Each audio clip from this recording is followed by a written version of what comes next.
Hello, everyone. This is Mo James from the Confetti Collective, and we are here this morning chatting with Demajali West, who is the inventor of the Hookie Doo, which is a patent pending apparatus that allows the non professional to install their hair extensions without using glue or a needle.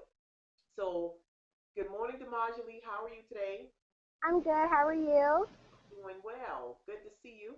It's nice to So see yeah, you. like I said, we found out about the Hoogie Doo from the Kickstarter campaign, and we did a blog post about it about a week ago, and it got a lot of traffic, a lot of feedback from it. So we decided to use this opportunity to reach out to you and see if we could get you on to tell us a little bit more about the project and what led you to the journey. Okay. So yeah, give us a little bit of background about your process that's gotten you to this point with with your invention. All right. 2 years ago, I came up with the Hookie Doo. Like many women, I like to wear different hairstyles. I like to wear, including hair extensions. And because I personally couldn't afford a professional to do my hair extensions, I often had to go in my own hair extensions. And about 2 years ago, U-part wigs were really taking off, so I was trying to that method, but I could never get my measurements correct. And then also the time still was still taking me all day, despite it not being sewn directly into my head. So I was just thinking of a better way. And after a few weeks of thinking, I realized that literally the weft of hair extensions can fit in the traditional bra hook. And I took that idea and I combined it with an idea of a U-part wig, and I created my own U-part unit with hooks that allow you to hook your hair to. And since then, I immediately, well, after I came up with that, I immediately filed a provisional patent on it. I did not wait to do it. I can't think of the website you can do it at. Just give me that pacifier. But I immediately did that, and then I waited until about January because I was so unsure about, okay, do I try to patent this myself or should I go get a lawyer? I found a lawyer and I contacted her in about January. I gave her my retainer in February. She filed it for me. And she also told me about a manufacturer that she recommends her clients to. I met them last year in October. I went down to Florida to meet them. And since then, they sent me 3 samples of the prototype, Mhm. and now I'm just ready to go to into production because I'm ready to set up pre-orders for it. So Well, it's been a that long process, it's been 2 years of stress, but I'm very happy to see that people are taking time into it and setting up their pre-order. right, right, and it definitely it seems like it really took off.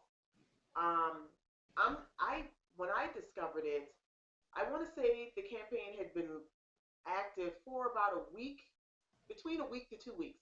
And it was definitely gaining momentum and growing pretty quickly as word was getting out and people, more and more people were learning about it. Hmm. So when you came up with the idea and decided you wanted to go forward with it, was crowdfunding always your plan?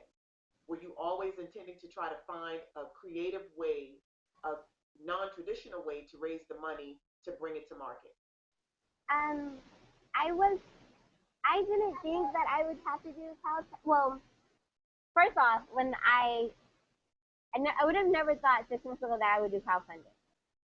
In fact, though, I was waiting. I was thinking that my minimum purchase order was much larger than what it is now.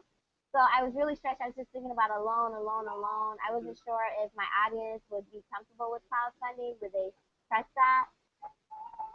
Okay, well, I really apologize. 1 second, someone just knocked on my door. This is live. I'm sorry.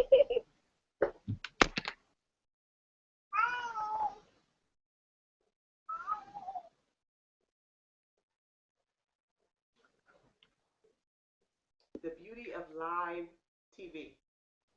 My sister just came in. She's been helping me a lot with it, and she didn't realize I was doing an interview. She was knocking on my door. Okay, but anyway, like I said, 6 months ago, I would have never thought that I would do a crowdfunder.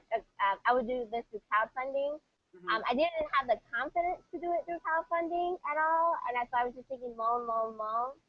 But then when I saw Kendra, Kendra Leah from CWK Straightening Collection. Place, that Uh-huh. really inspired me to go ahead and do it because she got a lot of support from the whole internet community, and she ended up raising about $24,000. So I was just really afraid that the audience wouldn't catch on because when you think of Kickstarter, when you look at Kickstarter, it's usually like just a lot of males who are doing it, and a lot of white males. You don't see a lot of black females doing this crowdfunding. So that gave me a whole lot of confidence to do it. And I was thinking Good. loans. And I think that definitely shows a shift in the entrepreneur, the small business space. People are getting used to, and especially the African American community, because, like you said, those platforms like Kickstarter and Indiegogo, it's really more tech oriented. You see more men starting businesses. You don't see a lot of women, and I think the success of Kalechi and other inventors, and now you, it's Yes, it's yes, definitely it's a shift. It's We're seeing a shift in the community, and I think that's awesome. Like I said, we did the blog post about it, and when it was one of the most, we got some of the most traffic from this particular post about it because people were very interested in the product. And I think your struggle in initially with trying to trying to make your own U part wigs, that's a shared struggle. I have never even tried to even go that route because all the measuring and everything, I'm like, I'm not even going through that. So I definitely think that that was a reason it resonated with a lot of our readers. So you said that the manufacturer has you've gone through three prototypes so far. Um, are, at the point that you're at right now, when you decided to launch the campaign, was that how did you know? Okay, this is the one that I'm going to bring to market right now.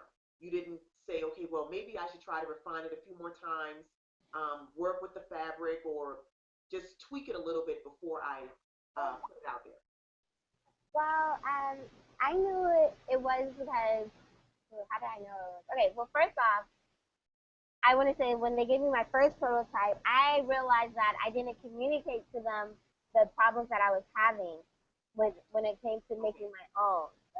So I would definitely tell everyone out there who's in the prototype stage, make sure you communicate to them what's going wrong because these people are really good at what they're doing. They're making direct replicas of it. So you have to Mm-hmm. communicate to that. The second time they gave me a really great one, and then the third one they cleaned it up for me. So I was like, I need this cleaned. I need this cleaned. And what made me realize that it's good enough to go to the market was just it's on my head. um, I really feel like another great thing with crowdfunding is when you're really transparent with the people you're trying to attract, the people who are in Mm-hmm. your crowd, they're willing to help you go a step further. So you don't want to just communicate to them that you're only setting up pre-orders. You also want to communicate to them that if you help me at the moment, you're going to help my company get to the next level of research and development. So a lot of people have asked about different styles, making the product more breathable or skin tone flesh, so many different ideas, U part, side part, no leave out. And I've just been trying to communicate to them that yes, I understand that. I want that as well. And I'm taking all of these inquiries very serious, but I literally need your help to get to that next level of research and development. And I just knew that as far as my own credit cards were already maxed out because of all the investment I've already put in, and I just knew that I needed a crowd to help me get to the next level So, of it. and that's a great point because in the process of building the campaign, you're also building your tribe, um, and you're getting encouraging buy-in from your audience to where people are going to freely share their ideas with you and say, okay, well, have you thought about this, and have you thought about this thing, and what about this? And that's great for you because that is the most authentic source of research that you can ever get. There are companies out there that pay, to get that feedback from customers or potential customers, and in your transparency and wanting to share the whole journey, it's encouraging to people to want to help you, and I think that's great. Um, so you said, based on all the feedback that you've gotten, without giving too much away, once you go through this first run and bringing it to market, what is on the horizon for the Hookie Do as far as revisions or tweaks that you already have planned to make? Well, first and foremost, I want to stress that the number one priority is fulfilling all of these pre-orders. I'm not trying to dabble into anything else besides getting these pre-orders so people can have their product that they invested in, that they decided that they would, basically trust me with. And Right. so that's the first priority. But after that, again, more research and development, giving you the side part, giving you the right side part, the left side part, giving you the no leave out option, and just yeah, it's really just about creating more versions of the Hookie Do to keep up with all of the trend setting styles that a lot of women wear today. That is awesome. Now, upon when I last checked, you had way beyond past your initial goal for the campaign. You've about doubled the amount of money that you asked for. That is amazing. I mean, I think that's awesome. That is just so awesome. So what does it feel like right now, knowing that not only do you have the money to fulfill the pre-orders, bring it to market, and then do so much more because you've gotten all of this support from the internet community? What does that feel like, comparing that to how you felt 2 years ago when this was just an idea in your head? It feels amazing. It feels humbling. I feel eternally like just extremely grateful. Um, the day before it went viral, I was in a conversation with someone. They were like, "Oh, you know what? It's going so slow. You're not going to make your goal." And so for you to have like that almost that rock bottom moment, and then it just Hmm. turns around. Like we always hear these stories about how someone was trying to do something and they were like, "Oh no, it's about to fail. It's about to fail," and then like that in an instant, it just turns around. Like Tyler Perry, he was saying that um, once he was throwing a play and he really had the idea that no one would show up. He had like all of his hope was just dashed, and then all of a sudden, outside the door, he had hundreds of people outside, and that just, that just reinvigorated him and Right. launched him to that next level. So it feels great. I just graduated from college, so I have a journalism degree, and I'm one of those college kids that are like, oh, I did great in school, but I really don't have any experience. And then I have two children, and I've gone through a divorce. I've had a lot on me, but Hmm. I've always just kept the hope alive. I've kept my goal. I knew what I was striving. I knew that I was striving for something that was bigger than any other option that I had. Meaning, go out, get a job, go work under someone else. I knew my idea was great, and I just kept at it.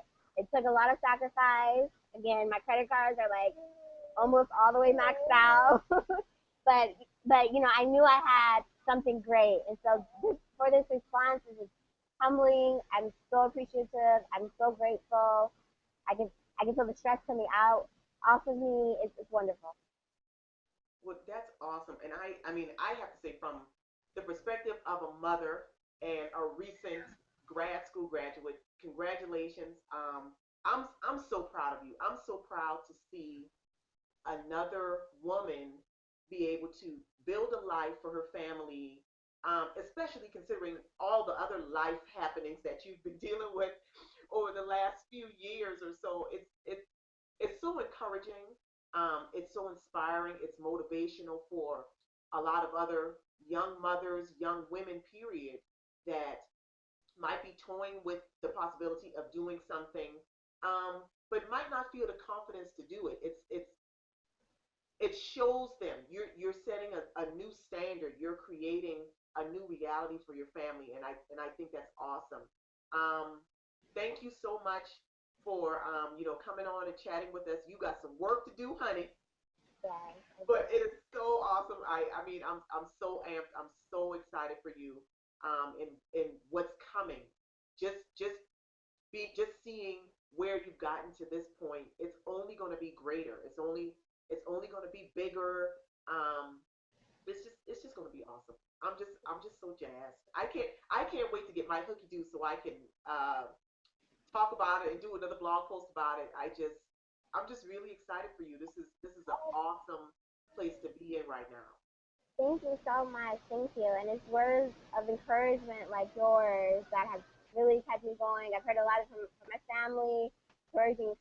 But now to just be able to share it and hearing all this, I'm not taking any of this for granted. I really appreciate every single last person who has pledged. I thank you all so much. Thank you. Thank you. Well, we are going to let you go, ma'am. Thank you again for coming on with us, sharing your story, sharing the behind the scenes, that In the people. behind the scenes is all this chaos that you see in the middle of trying to start all of this. And then, I just graduated from school, so there was textbooks flying around here too. But my children, he's over here screaming mommy and all this other stuff. This is definitely the chaos. Yes. It's real. It's not reality. That's real. That's the real. What's going on? Yes. Um, with that, yes. Again, thank you so much. We will definitely keep in touch. We'll be continuing to share the journey as things go along. If you need anything, I'm here for you. Whatever, it's so encouraging. It's just awesome. I thank you so much. I thank you for listening to your intuition, listening to that inner voice that so many people allow outside influences to kind of shut down and you know stifle. You heard it. Not only did you hear it, but you acted on it, and that's rare. Which is That's rare. And I'm just so glad for you. So thank you again. We are going to let you go. Um, like I said, keep in touch. We'll be checking in on you, seeing what's going on. Um, and we're looking forward to what you have in store for the world. Thank you, and thank you for being the first to blog about it as well. And thank you so much for doing this interview with me. I'm so happy to do an interview. Thank you. I greatly appreciate it. Thank you. I can't say thank you enough, but thank you. We we just you have our support. You have the support of a lot of people. There's a lot of people rooting for you. And We there got are more than people 600 that backers now. Yeah, and there are a lot of people that have also, put their money where their mouth is, and that's, where I come from. That's how you show and prove right there. You you put your money where your mouth is. So, yeah, again, thank you, Demajali. We we're excited. We're glad for you. Congratulations. And we will chat with you soon. All right. Okay, you have a great day. Thank you. You too. Bye bye.